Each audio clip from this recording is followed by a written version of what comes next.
오늘 여러분이 시편 3편을 읽은 그 시는 다윗의 그의 아들 압살롬이 반역을 일으켜서 피할 때 절망 속에서도 하나님을 버리지 아니하시고 인생을 포기하지 아니하시고 절망 속에서 받은 은혜가 바로 뭐냐? 구원받은 자의 확신을 가지고 있었다. 본문을 통해서 여러분 인생에 새롭게 변화되어지는 일들이 있기를 축복합니다. 군을 막 제대하고 복학을 하고 인생을 살아보자고 했었을 때 저에게는 무너진 인생이 한번 찾아왔었습니다. 그때 저는 간호사의 전도를 받고 제가 예수 그리스도를 영접한 이후로 저는 수많은 절망들이 많이 와 있었는데도 불구하고 한 번도 저는 절망이라고 표현하지 않았었습니다. 언제든지 절망의 늪 속에 있었을 때 내 자신을 항상 돌아봤습니다. 제 자신을 돌아볼 때마다 하나님은 저에게 은혜를 주셨지요. 아, 내가 잘못 살아왔구나. 이런 것을 항상 깨달았어요. 조금이라도 문제만 오면 아, 내가 잘못 살아왔구나. 5년 전에 또 피곤함을 느껴서 확인해 보니까 간에 기름이 좀 있겠대요. 운동 부족인지. 그래서 운동을 좀 계속하라고 그랬는데 무시했어요. 운동을 좀 해야 되는데 늘 따라오는데 조그마한 이런 내 마음에 왔었을 때 항상 내 자신을 돌아봐요. 내가 이런 상황 속에서 무엇을 내가 하나님 앞에서 잘못했는가? 아, 내 이름으로 먹고 마시라고 모든 것을 영광을 돌리라고 그랬는데 그냥 주워 먹었구나. 이런 생각을 갖게 되면서 물 한 잔을 먹어도 예수 그리스도 이름으로 진실하게 먹자.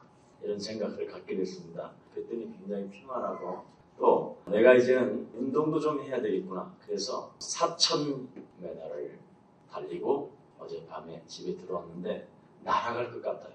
막 아무거나 주워 먹는다고 해서 건강한 게 아니고 적당한 운동과 조절 능력을 가지고 참으로 하나님께 기도하면서 음식도 섭취하면 모든 것이 건강해질 수 있구나. 이런 생각을 다시 한번 깨닫게 됩니다. 저는 어제 어느 부인을 만났어요. 근데 이 부인이 너무나 엄청난 절망감에 빠져 있었습니다.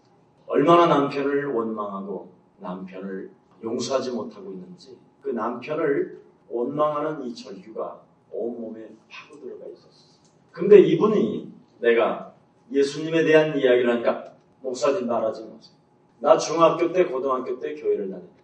그래서 나는 교회를 오지 말라고 하는 목사다. 내 말을 잘 알아들어. 당신이 예수 그리스도에 대한 생명을 알아들었더라면 당신은 답을 가지고 살았을 텐데 예수 그리스도에 대한 생명을 갖고 있지 않기 때문에 교회를 다녔으나 답을 갖지 못하고 오히려 원망, 용서하지 못하고 미움과 절망 속에 잠겨 있게 된 것이다. 당신은 구원받은 자가 아니고 가면을 쓰고 교회만 다닌 것이다. 그랬습니다. 그러니 그걸 어떻게 확인할 수 있느냐는 거예요. 하나님을 거부하는 영이 있다, 당신은. 그래서 당신은 구원을 받은 것이 아니다. 교회를 다녔지, 교회. 성경은 교회 다녀서 구원받는다 소리 전혀 안 돼. 주여 주여 하는 자마다 천국에 들어가는 것이 아니라고 말합니다. 하나님의 뜻인 하나님의 비밀인 예수 그리스도에 대한 비밀을 알아야 돼요. 다른 걸 알면 안 돼요. 그러면 하나님을 거부하지 않고 하나님을 없다고 말하지도 않아요. 어떤 종교도 구원은 없다. 오직 예수 그리스도만이 구원이다. 그 구원에 대한 비밀을 내가 이야기하겠다. 그래서 불신자 상태 6가지를 가지고 끊어줬어요. 진단서를. 얼마만큼 거부하는지 아십니까, 여러분? 하나님이 부르지 않았는데 불구하고 지가 와서 앉아있다가 어느 날 교회 다닌다고 하나님을 믿는다고 하면서 문제가 딱 터지고 절망감이 오면 하나님이 없다고 하나님을 욕하는 사람이 있어요. 이건 구원받은 자가 아니에요. 정말 깨달아야 됩니다. 오늘 다윗과 같은 절망감이 있었으면 여러분 여기에 몇 사람이나 남아있을는지 참으로 알 수 없었을 것입니다. 다윗은 자신의 삶과 중심에서 안 되고 있는 것을 솔직하게 고백하는 것입니다. 어떤 절망감에 처해 있었을 때 솔직하게 자기 자신을 고백하는 것이 구원받은 자의 비밀입니다. 우리에게 중요한 교훈을 오늘 본문을 통해서 주게 되지요. 본문은 뭐라고 그랬습니까? 자신이 가장 어려웠었을 때 지은 시를 이야기합니다. 솔직하게 여러분이 어떤 절망감이 왔었을 때 하나님 앞에 솔직하게 고백하는 다윗이 되기를 예수 그리스도 이름으로 축복합니다. 다윗은 왜 이렇게 솔직하게 절망 앞에서 시인할 수 있었던가? 첫 번째, 어려서부터 하나님을 아는 지식이 있었습니다. 그래서 어린 시절부터 그는 하나님을 아는 지식을 가지고 있었기 때문에 마음에 성실함과 손의 공교함을 길렀습니다. 벌써 다르지요. 그리고 양무리에서 항상 놀았어요. 그의 형들은 무엇을 누가 먹을까 마실까, 누가 좋은 옷을 입을까, 좋은 신발을 취할까, 누가 아버지로부터 사랑을 받을까, 이런 쪽에 전부 다 관심을 가지고 있었는데 다윗은 어려서부터 아버지의 양무리 안에서 놀았어요. 노는 것도 달라요. 노는 것도. 그때 사무엘로부터 어린 시절에 왕을 삼을 것을 인침받아요. 다윗이. 한마디로 말하면 너는 어려서부터 영접하는 순간 나는 하나님의 자녀라는 것을 확신한다. 세례를 받는 순간. 바로 지금 하나님은 우리를 보면서 우리의 미래를 축복해 주십니다. 그래서 하나님은 보고 계신다니까요. 하나님 앞에서 어떤 생각을 갖고 있는가에 대한 것을 하나님은 항상 보고 계십니다. 정말 하나님을 아는 지식이 있다면 내가 이런 절망 속에서 하나님은 살아계실 뿐 아니라 지금도 하나님은 역사하시고 그의 자녀들을 통해서 은혜를 주시는 거 아니겠냐. 이렇게 자신을 돌아보고 자신을 진실하게 고백하게 될 때 하나님은 미래를 축복해 주십니다. 다윗은 이 비밀을 알았어요. 다윗은 하나님이 나를 축복해 주실 것을 믿고 세상을 이기는 믿음을 소유했어요. 세상을 이기는 믿음이 뭐냐? 이 땅에는 흑암과 공허와 혼돈이 있다. 어둠의 세력이 있다. 그래서 세상을 이기는 믿음 없이는 내가 무너지는 것이구나. 이걸 어려서부터 소유하기 시작한 겁니다. 그리고 영적인 지식을, 하나님 아는 지식을 그는 어려서부터 갖게 됐습니다. 그리고 세상을 이길 수 있는 기능을 겸비했습니다. 손의 공교함을. 호세아서 4장 6절에 보니까 실로 내 백성이 하나님을 아는 지식이 없으므로 망하는도다. 왜 망하느냐? 인간이 하나님을 아는 지식이 없었어. 그래서 다윗은 세상을 이기는 믿음과 하나님을 아는 지식과 세상의 기능을 겸비했어요. 이게 어려서부터 다윗이 가지고 있었던 비밀 무기예요. 그래서 그런 소년 시절에 하나님을 찬양하기 시작했죠. 조급하지도 않아요. 소년 시절의 기능을 통해서 어떻게 하면 내가 하나님을 찬양할 것인가? 영원하신 나의 아버지를. 어려서부터 찬양을 하나님 앞에 올려드린 것입니다. 이 소년의 시절부터. 얼마나 멋있어요. 하나님께 찬양을 드립니다. 성가대가 하나님을 향하여 찬양을 드린다. 굉장한 것입니다. 그래서 자신의 찬양과 고백, 그 다음에 응답받은 것들을 글로 남긴 게 시편입니다. 지금 여러분의 한 그리스도라는 이 곡을 이걸 하나님이 받으신다라는 이 영광을 여러분 가슴에 느낄 때 입으로가 아닌 가슴으로, 생각으로 아닌 그 뜨거운 대망의 열정. 다윗은 그랬습니다. 여러분 영적인 지식이 없으면 짐승과 차별이 없습니다. 짐승들은 예배하지 않습니다. 영적인 지식을 모르고 하나님 앞에 예배하는 것은 굉장히 위험한 사람입니다. 위험한 사람. 하나님 아는 지식 모르면 위험한 인물입니다. 아주 위험해요. 압살롬이 여러분 하나님을 몰랐겠습니까? 그의 아버지가 섬기는 하나님을? 그런데 결국 보세요. 하나님을 아는 지식이 없으니까 아부하는 신하들을 통해서 아버지의 그 왕권을 어떻게 해요? 반역을 저지르죠. 아버지고 부모고 상관없어요. 하나님 모르면 짐승처럼 어느 날 되들어버려요. 그래서 다윗이 그 사건을 당했는데도 불구하고 절망하지 아니하고 오히려 그 절망 속에서 하나님의 은혜를 누리지요. 그래서 다릅니다, 생각이. 절망 앞에 실망하면서 몸부림을 치면서 이상한 행동을 보이느냐 아니면 절망 속에서 하나님의 은혜를 찾느냐. 여러분들도 알다시피 늘 찬양을 드리고 있었다가 어느 날 시간표가 오니까 골리앗이라는 사람 앞에 세우셨다. 그 골리앗은 어떤 사람이었느냐? 하나님에게 욕지거리한 사람이에요.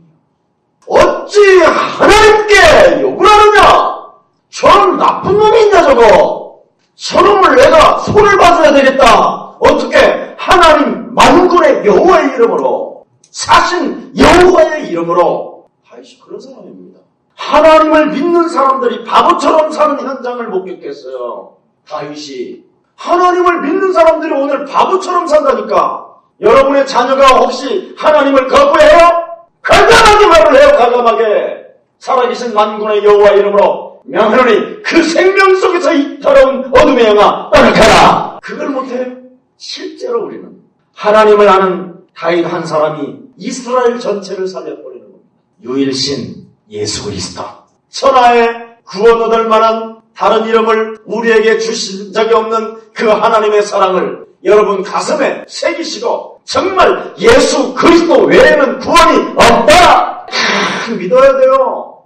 교회가 크면 무엇하고 사람이 모여지면 무엇하겠습니까? 하나님 앞에서 살지 않는 것은 아무 의미가 없습니다. 기독교는 여러분 종교가 아닙니다. 스스로 계신 하나님이 우리에게 영원한 생명을 주시려고 하나님의 아들 예수 그리스도, 영광의 보좌를 버리신 그분이 직접 오셔서 주 예수를 믿으라고 말씀하신 것입니다. 실제로 여러분 살아계신 하나님은 여러분 절망 속에 구원을 주시고, 절망 속에 능력을 주시고, 절망 속에 응답을 주시고, 절망 속에 하나님의 살아계심을 나타내는 분이신 줄 확신합니다. 그리스도. 청년 시절에 다윗은 어떤 사람이었습니까? 여러분들도 알다시피 여호와는 나의 목자시니 내게 부족함이 없다고 말한 사람. 다윗은 청년 시절에 얼마만큼 쫓겨다녔는지 아십니까? 사망의 음침한 골짜기까지 내려갑니다. 청년 시절에. 그래도 그는 하나님을 원망하지 않습니다. 원수의 목전에서 내게 상을 베푸시는 분은 나의 목자시다. 이렇게 말합니다. 정말 하나님을 믿는 데 있어서 테스트에 걸리지 마시고 여호와 하나님이 나의 진정한 목자임을 고백하는 그 순간부터 하나님의 역사는 시작됩니다. 여러분들도 알다시피 사울 왕이 다윗을 죽이려고 군대까지 동원시켜서 사울이 괴롭힙니다. 그래도 그는 절대 시달리거나 괴로워하지 않았습니다. 오히려 여호와는 나의 목자라고 표현했다니까. 내가 사망의 음침한 곳을 다닐지라도 주께서 나와 함께 하신다. 체험엔 타고 여호와는 나의 목자시니 그런 말은 누구나 해요. 사망의 음침한 골짜기와 같은 절망 속에 있었을 때 그 고백이 나와야 진짜인 거예요. 혹시 여러분 절망과 같은 문제가 있을 때 예수 그리스도는 나의 구원자이십니다. 이 고백이 시작될 때부터 하나님의 역사는 시작됩니다. 임금 시절에도 그는 얼마나 멋있는 사람인지 아셨습니까, 여러분? 그는 임금 시절에도 성공했는데도 불구하고 성공을 하자마자 성전 지을 준비하는 사람이었죠. 모든 것들을 다 준비했어요. 그리고 뭐라고 말했는지 아십니까? 왕궁에 있는 것보다 성막에 기도하는 것이 더욱 나는 즐겁습니다. 하나님께 교제가 끊어지는 것은 원치 않습니다.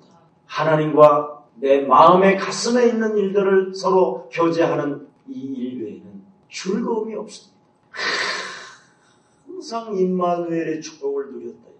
구원은 그것밖에 없고 그것을 통해서 우리는 승리하게 되는 것이고 그것을 통해서 영원한 나라를 가게 되는 것이고 그리스도를 통해서 하나님의 자녀가 되는 것이고 그리스도를 통해서 성령이 충만한 것이다. 다윗은 성공을 하건 고난을 받아도 늘 함께 계시는 임마누엘 되신 예수 그리스도, 그의 생명이 그 머리끝에서 발끝까지 움직였다는 사실입니다. 여러분, 우리 예수사랑 가족 여러분들도 진짜 생명이 흘러넘치기를 축원합니다. 노년 시절에도 그는 악한 신하들이 압살롬을 부추겨 반역을 일으켰지요. 그리고 시므이라는 사람이 비난을 했지요. 그런데 그 비난의 저주 속에서 하나님의 음성을 듣는 그런 믿음을 고백하기도 합니다. 하나님께서 은혜 주시면 회복시켜 주실 것이라는 것을 그는 확신합니다. 절망 속에서.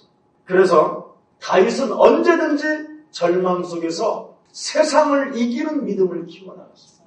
문제 앞에서 세상을 이겨나가는 믿음. 그 다음에 끊임없이 그는 하나님을 아는 영적인 지식을 가지고 있었습니다. 예수 그리스도의 이름으로 도전하는 자는 불가능이 없다. 그러면서 청년의 때 그 절망의 그 순간순간마다 위기 때마다 항상 그는 준비했습니다. 무엇을 준비했습니까?